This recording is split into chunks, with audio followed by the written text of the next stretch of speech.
한판 브리핑 김수인 평론가와 함께합니다. 어서 오십시오. 네, 반갑습니다. 예, 오늘도 김웅전 의원님, 박성태 실장님 어서 오십시오. 안녕하세요.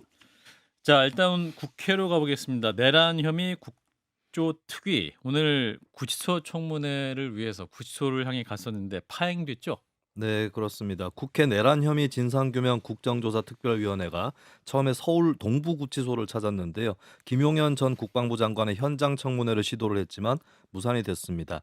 비공개로 인원도 5명으로 줄여서 조사를 하려고 했지만 김 전 장관은 재판 준비 등의 이유로 출석을 거부했고요.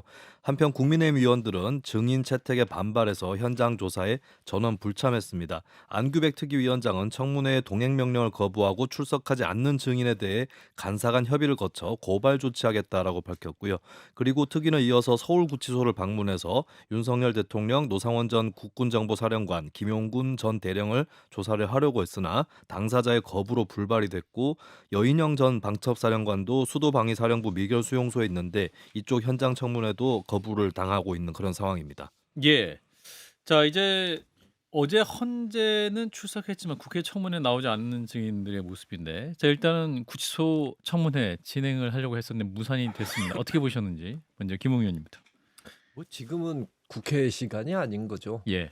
그러니까 지금 뭐 실제로 열린다고 하더라도 별 효과는 없어요. 왜냐하면 국회에서 증언 감정 등에 의한 법률에 보면은 예. 증인이 출석 의무는 있지만은 출석한다고 하더라도 형사소송법 148조, 149조가 적용이 됩니다. 그 말은 뭐냐면 자기나 자기 친족이 형사 사건이 될 수 있는 거에 대해서는 예. 증언을 거부할 수 있는 겁니다. 예. 지금 증인이라고 하는 사람들은 다 거기 관련이 돼 있는 거예요. 그래서 그래서 저 나와봐야 아마 제가 봤었을 때는 나와도 그 증인 거부를 하고 선서 거부부터 이미 해버릴 거라고 생각하고 그 부분에 대해서는 별 처벌을 할 수 있는 방법이 없어요. 그런데 아예 불출석을 하는 거는 제가 보기에는 이런 겁니다. 그 괜히 국회에서 이걸 더 뭐 이슈를 더 만들 필요가 없다라고 생각을 하는 것이고 또 나와서 말을 안 하고 뭐 아니면 또 다른 질문에 대해서 뭐 다른 이렇게 답변을 했을 때 출석한 경우에는 국회 모독죄나 아니면 위증죄로 또 고발을 될 수가 있습니다. 예. 그냥 차라리 그럴 바에는 불출석죄로 고발되는 게 낫죠. 그런 상황이라 국회 지금 국정조사가 의미가 있을까 싶네요. 별로. 민주당에서 그러니까 김용현 전 장관에 대해서 이제 재판 준비를 이유로 출석하지 않겠다 이렇게 밝혀서 국회 모욕했다, 뭐 고발하겠다 이렇게 하는데 가능한 사안인가요? 안 불출석 예, 자 불출석해도? 정당한 사유 없이 불출석한 경우에는 처벌을 할 수가 있는데 예. 뭐 자기 형사 사건과 관련됐다라고 생각하면 내 형사 사건과 관련된 사건에 대해서는 나가봐야 어차피 그 증언 거부를 할 수가 있는데 예. 내가 형사 사건을 준비를 해야 되고 변론기일이 다가왔기 바쁘다. 때문에 바쁘다라고 이야기를 하면 그게 이제 정당한 사유로 인정이 되느냐 안 되느냐 부분인데 그 정도로 이렇게 내 형사 사건이 있다라고 이야기를 하면 어차피 해봐야 벌금 정도 나오지 않을까? 박 시장님. 일단 동행 명령을 거부하면 5년 이하의 징역 뭐 이렇게 돼 있거든요. 대통령과 김용현 전 장관의 경우 죄의 양으로 따진다면 이미 내란 우두머리 또 내란 중요 임무 종사자 그렇기 때문에 바다에 물 한 바가지 정도 해서 이 벌금형을 받을 부분은 경우에? 그러니까 동행 명령 거부한 것으로 고발당한다고 해서 예. 그래서 크게 아예 신경을 안 쓰는 모습이에요. 예. 그리고 지금 김웅 의원님 말씀대로 사실은 이 사람들의 또 많은 국민들도 가장 큰 관심이 대통령이 탄핵되느냐 헌법재판소에 있기 때문에 예. 이제 이 지금 증인들 대통령이나 이분들도 아예 국조특위는 무시하는 모습을 보이고 있고요. 예. 그리고 사실은 저는 국조특위가 그래서 너무 대통령 이거는 헌법재판소나 또 그 나중에 형사재판에서 이루어질 것이기 때문에 지금 잘 안 되고 있는 부분이 있거든요. 대표적인 두 사람이 이상민 행안부 장관과 김성훈 경호처 차장이에요. 예. 이분들이 내란에서 어떤 일을 했는지 수사가 제대로 안 되고 있어요. 그러면 예. 관련된 증인들을 불러서 여기에 대한 것들을 환기시키고 새로운 증언을 받을 수 있는 게 있지 않나라는 생각도 있고 국조특위가 일단 헌법재판소 변론이 계속 중계가 되고 있기 때문에 예. 관심은 덜 받는 모습이지만 어제 같은 경우 곽종근 전 특전사 사령관이 대통령이 헌법재판소에서 계속 주장하는 것과는 정반대의 얘기를 했잖아요. 일관되게 본인도 진술을 하고 그렇죠. 있고. 당시 요원 끌어내라는 것이 아니고 명확하게 의원 끌어내라는 것이었다라고 있기 때문에 그런 증언들을 확보하는 것만으로도 국조특위는 저는 어느 정도 의미가 있다고 봅니다. 예. 또 이 얘기는 잠시 후 노코 때문에서 많이 할 수 있을 것 같고.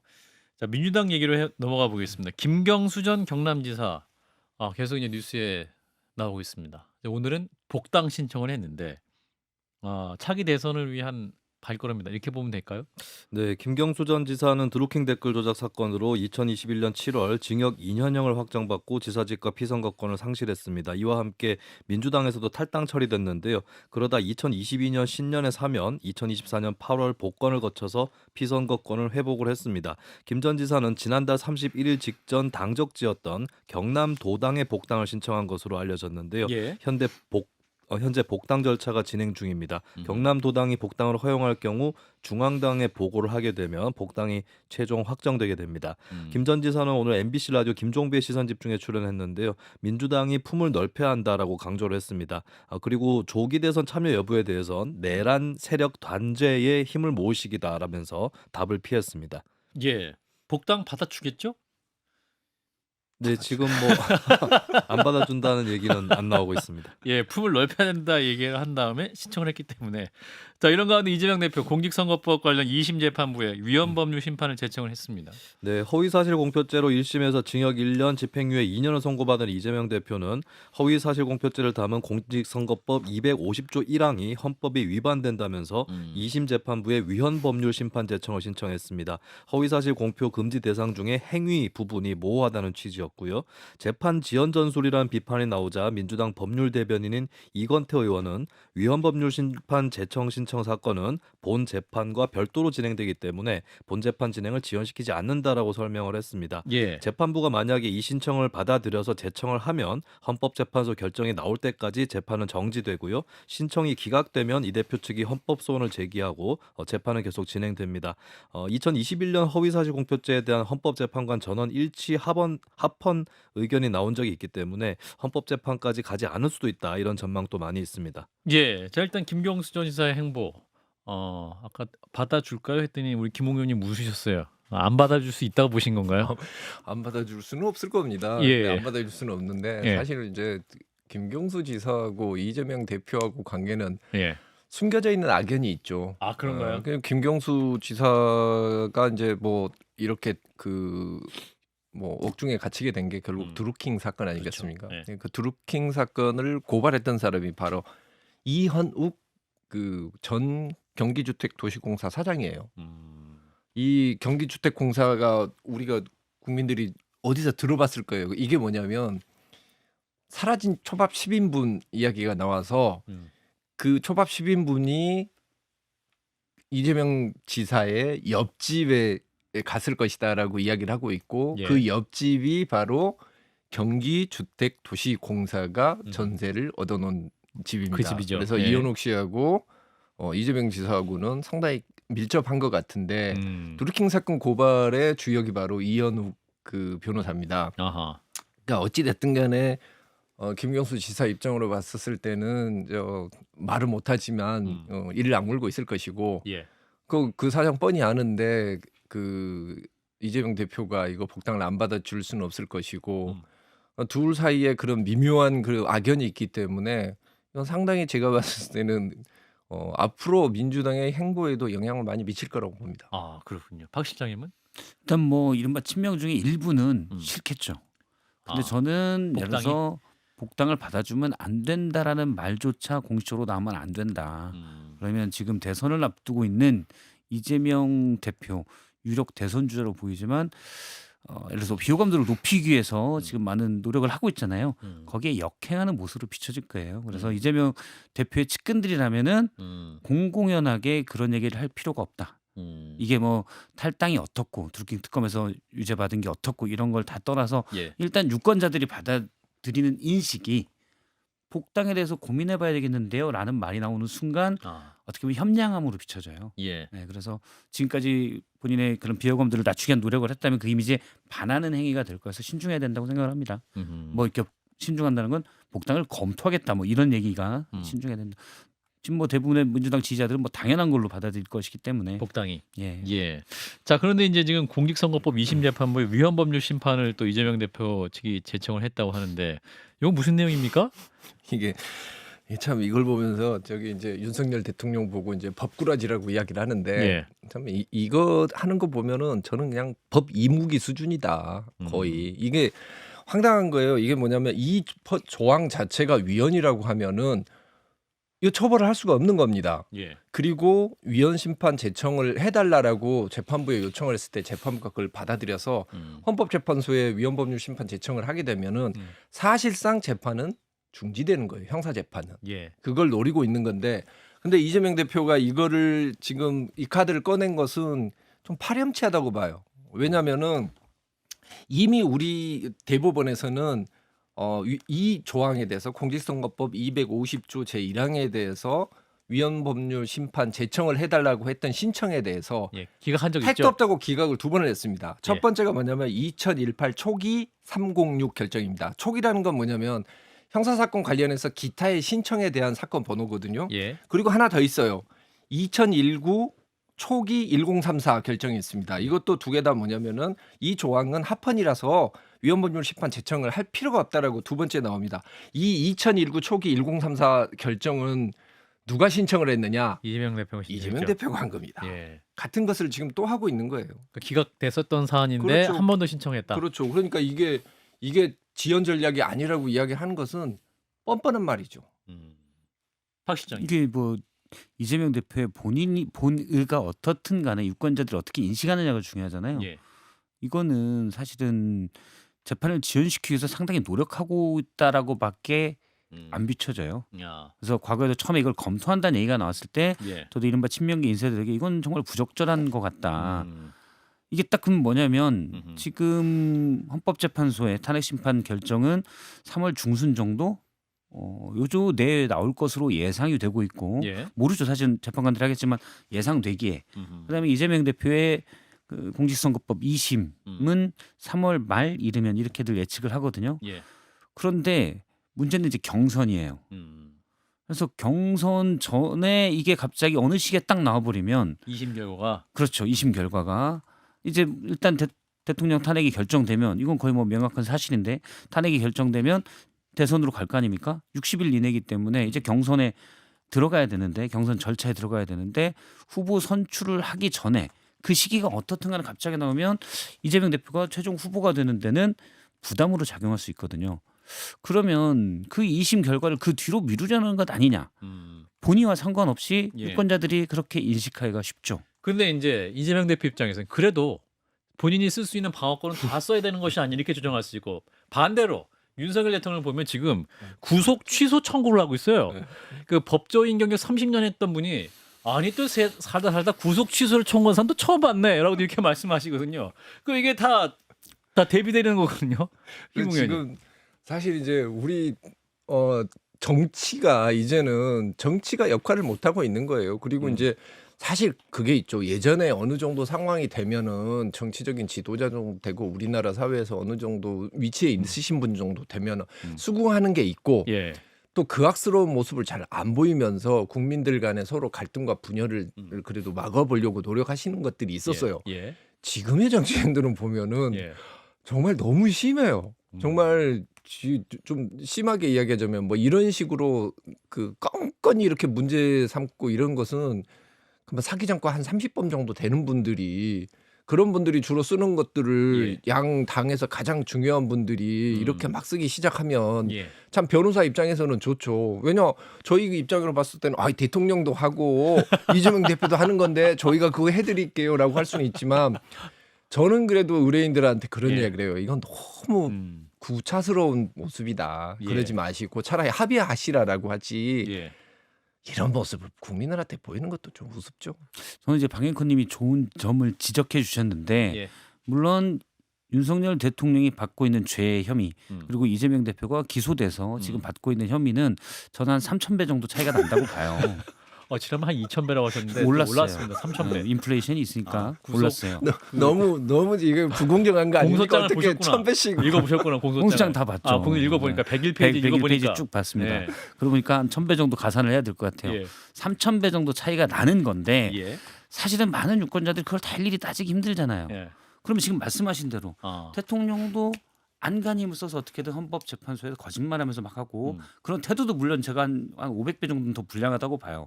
그런데 어떤 중립에 있거나 크게 양쪽 진영에 별 관심 없는 분들이 보기에는 비슷한데 이렇게 생각할 수가 있잖아요. 예. 마치 이제 본인의 재판을 지연시켜서 뭘 하려고 하는 두 것처럼. 분 다. 그렇죠.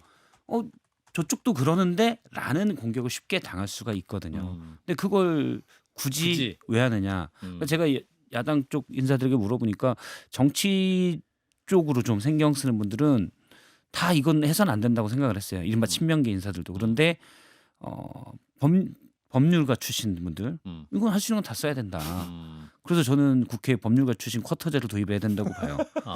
김웅원님 자리 하나 빼놓고는 다 쿼터제를 해서 한 명만 한 10명 이상은 절대 제건 되면 안 된다. 양보하겠습니다. 부장검사 이상 예. 법무연수원 교수 출신만 빼고 다 할 수 있는 5년 이상 5년 이제 그 변호사나 알겠습니다. 검사 나도 아니 아니고 5년 안 된 재판부가 사람들은 절대 안 받아들여요. 받아들여줘요. 이건 하나만 한 거예요. 김수희평 어떻게 보세요? 네. 지금 그 재판 이게 또 이재명 대표 관련해서 이 부분이 또 굉장히 중요한 이슈가 될 것 같은데 향후에도. 네, 일단 피고인 방어권이다라고 하는 논리는 뭐 성립 가능한데 이제 여기서 지적될 수 있는 거는 그럼 1심 때는 미리 왜 해두지 않았는가라고 하는 이 부분이 있을 것 같고 그리고 한국의 허위사실 공표죄가 보면 이게 허위사실을 얘기했다고 무조건 처벌하지는 않습니다. 어떤 경우는 아예 무혐의로 처리되는 경우도 있고 이재명 대표도 사실 본인이 이게 적극적으로 고의적으로 막 준비해서 한 거짓말이 아니다라는 예. 이유로 무죄 판결을 받은 적이 있거든요. 예. 근데 본인도 무죄 판결을 받을 정도의 굉장히 엄격하게 따져가지고 소수만 처벌하는 것인데 예. 그것마저 없애야 되느냐 뭐 이런 아하. 이제 반론에 대해서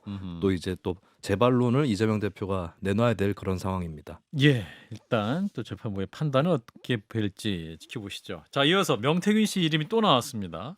지금 대통령 부부와 명태균 씨의 공천 개입 의혹을 수사하고 있는 검찰이 명태균 씨와 김진태 강원지사요. 이 메시지를 확보했다고요?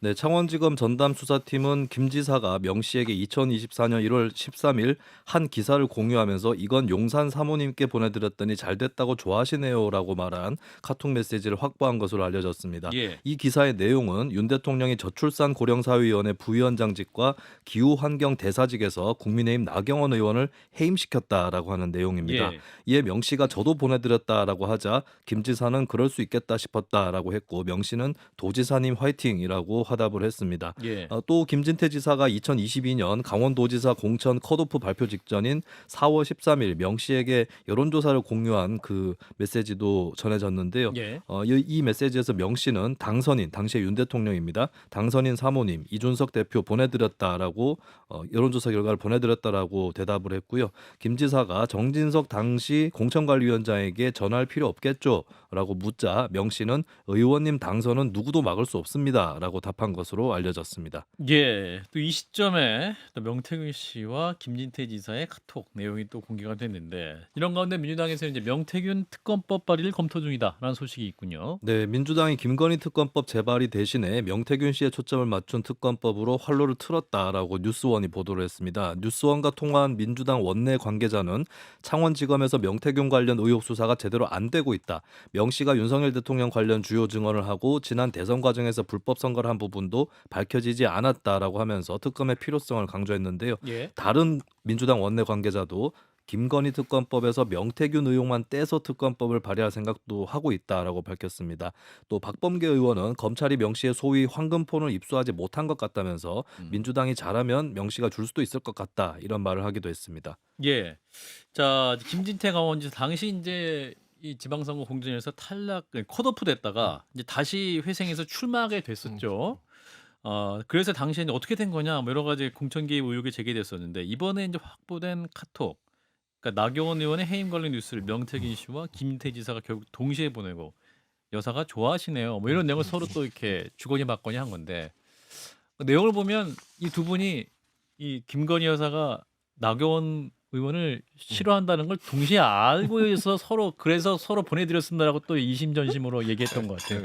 어떻게 들으셨어요, 네 의원님? 그 저기 뭐 여사께서 나경원 의원을 싫어한다는 것은 뭐 거의 공개의 사실인 것 같고, 아 그래요. 뭐 여러 가지 이유가 있었다고 하더라고요. 예. 그렇긴 하는데 지금 이제 명태균 씨가 김진태 지사의 공천에 어느 정도 영향력을 미쳤다라고 하는 부분은 사실 크게 그거는 좀 잘 안 맞는 말입니다. 왜냐? 예.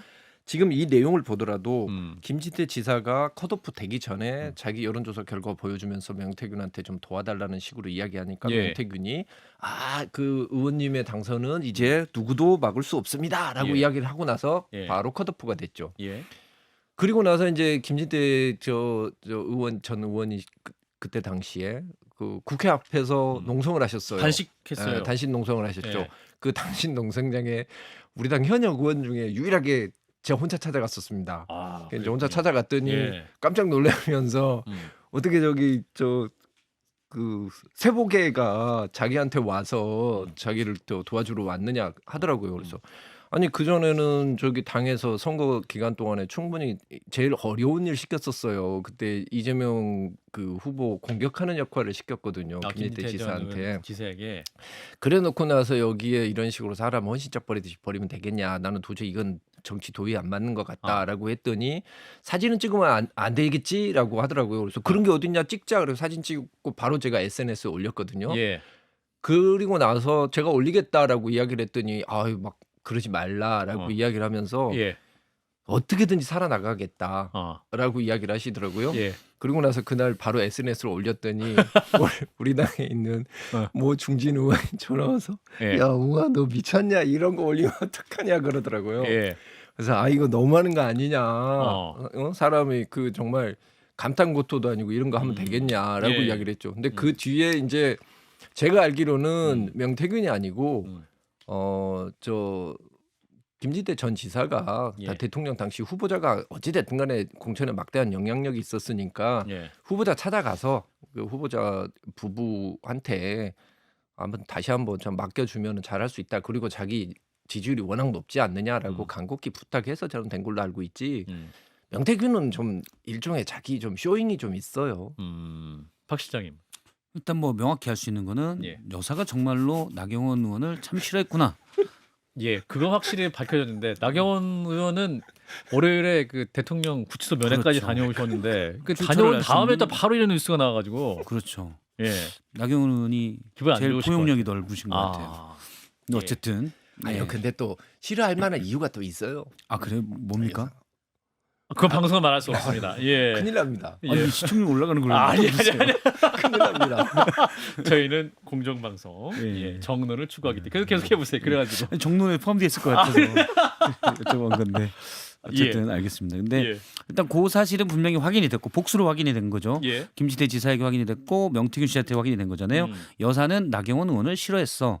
참 이게 이제 확인이 된 사실이 하나가 있고 예, 또 하나는 그러면 김진태 지사의 공천에 여사 또 명태균 씨가 어느 정도 역할이냐. 저는 개인적으로 물론 김웅 전 의원님 훨씬 잘 아시겠지만 내부에서 저는 뭐 복합적일 거라고 봐요. 여론조사나 인지도 이런 부분들은 김진태 지사가 훨씬 앞서가 있었고 당시 이제 그 경선을 했었잖아요. 나중에 전략 공천한 걸 뒤집고 번복해서 경선을 하기로 했는데 뒤집는 과정에서 명태균 씨의 녹취에는 막 내가 참 여사 깨워가 뭐 이런 녹취가 있잖아요. 뭐 밤에 깨워가. 전화해서 예, 맞아요. 간신히 만들었다. 예. 또 뭐 나오는 거는 그 전에 김진태 지사가 충성을 맹세했다라는 얘기도 있고 나중에 대뉴에는 울면서 울먹거리면서 또 고맙다 잊지 않겠다. 그렇죠. 그렇게. 그런 얘기도 있고요.